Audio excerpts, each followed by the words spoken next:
isn't talent enough, I think it's okay for me to say Magic Stephen is also an arty man doing drawings and such, little comics, so check him out on the gram.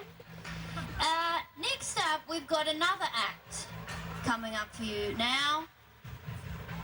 Can everyone drum their hands on the grass, please? And give it up for Mystic Jest!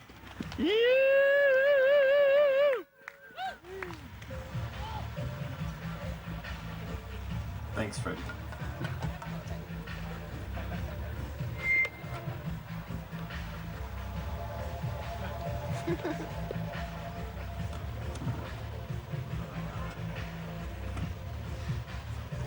I may slip up and I may stutter. I got my mouth planted firmly round the curve of the gutter. And if there is something you desire to say, I'd suggest look for an exit and fuck off that way. I'll keep it simple, do my best to be sweet, but if your name's got a vowel, could you look at your feet and keep your eyes planted there 15 minutes for me? If I'm ever impolite, then please excuse my mouth of spite. If I come across as crude, I promise you that much is true. I don't deny it, not for a second. Please wait for me, Jesus, if you're up there in heaven. For I've not yet completed observing this earth. And pardon this sudden interruption of your birth, but there's no one down the cafe and it seems my toast is burnt. You know, I just can't see the worth in not taking my turn to sit around and poke something right where I know that it hurts. If you get up and leave, no, you haven't been the first. I promise you this nonsense, it can only get worse. The words that I say sometimes leave peculiar stains. Better take them with some salt, or at least just a grain. Take this, my cynical and sour cocktail. Take these here, the ramblings of a lone horny snail.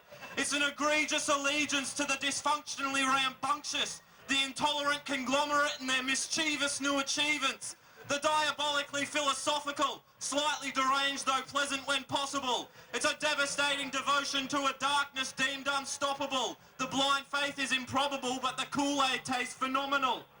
The autistic mystic sporting smudged lipstick, the sadistic statistic of the spirit's resistance. A nihilistic narcissist's insistent persistence that you just don't get his notion on the meaning of existence. In the bathroom, all the boys are lining up to write their names. I won't drag this on long, I promise. I appreciate your patience.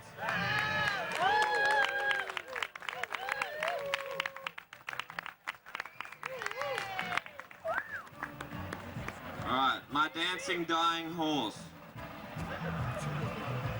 I am dancing with a dying horse, but the DJ's lost his power source. We tried another discotheque, but they wouldn't cash my pony's checks.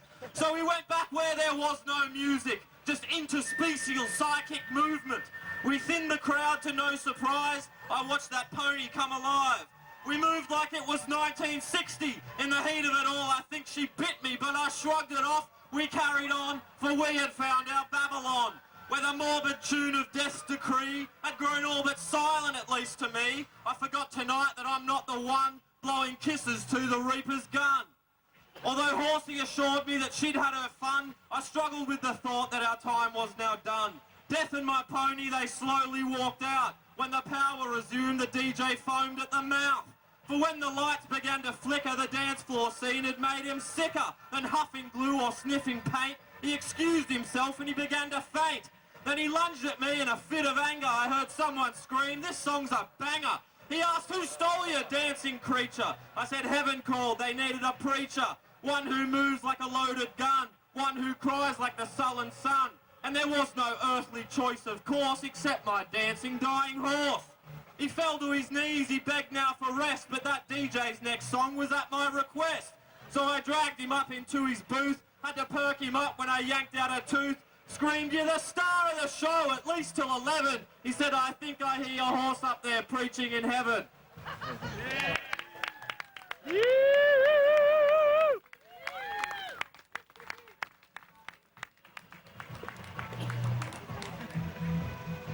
Psychic physician. I went to town to see a physician, for I'm an Olympian stuck inside a musician. I ascended the stairs only to find a waiting room not from this time, where the air was thin, the concrete thick, no live, laugh, loves, no dim-witted tricks. The receptionist met me, she offered me some water. I could have sworn at that moment that God had a daughter, and I was a lamb heading blissfully to slaughter. I said that I'd not yet asked for a drink. She said, sit down and relax, we can hear what you think. I laughed to myself and then softly replied, I don't suppose you know then, my dear, how I'll die. I'm sorry, sir, but that's a different appointment. The queue is much longer, though it comes with free ointment. A daring new mix of rose and jade that'll turn that there heart right into a spade. I contorted myself, I was slapping my leg. Said, let's just stick with the bump on my head. The receptionist snorted, her face now blushed red. She said, if that's your main concern, you're probably better off dead.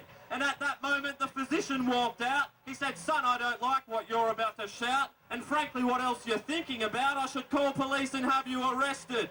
With my mind now clearly being tested, I selected the mentally labouring method of being in check with one up your sleeve. I pictured baby dolphins beginning to breathe. I pictured a woman that I longed to please. I pictured this earth where I'd only felt displeased. And I told all of these thoughts to now exit me. A decision to envision myself under a tree, braiding the receptionist's hair in between my knees. The physician was fishing in a lake next to me. It was disgustingly untrustworthy, and that was clear and plain to see. But with them there, half nodding off, stuck decoding these new thoughts, I pinched the psychic receptionist's purse and found an exit out through the hall.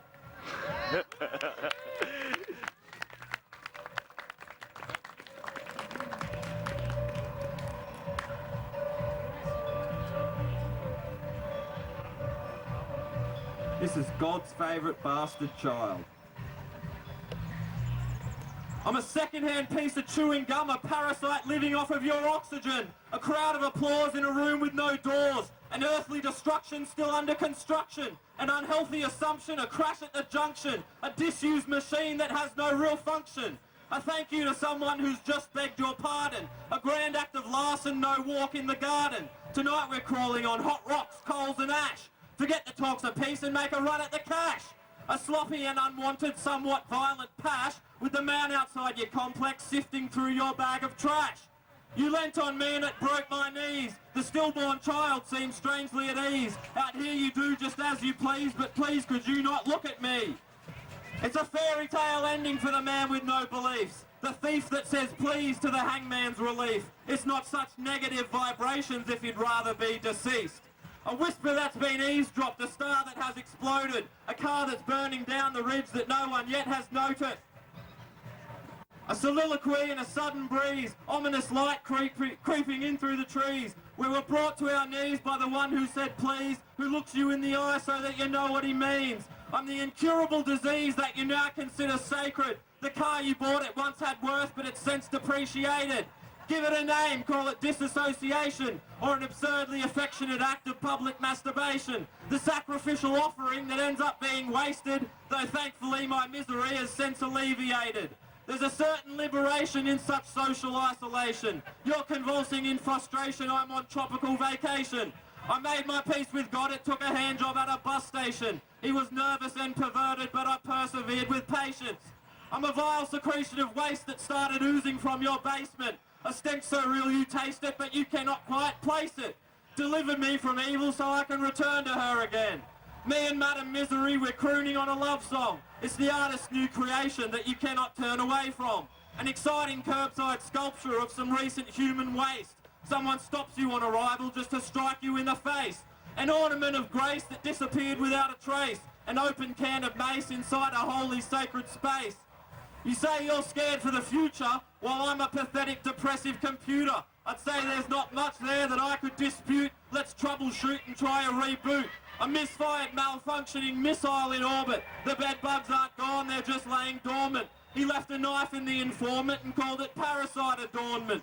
I doubt that there's a heaven, so the old world charm got boring. You'll find me drunk and belly up in a council garden bed snoring.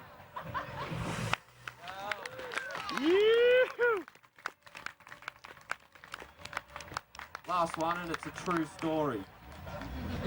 The local mushroom shaman's son.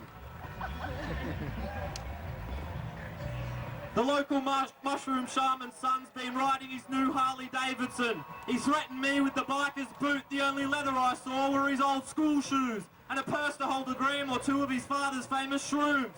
Carl Sagan's Warriors of the Cosmos showed up. They were shivering in their boots. They parted ways there for a while, but they inevitably regrouped.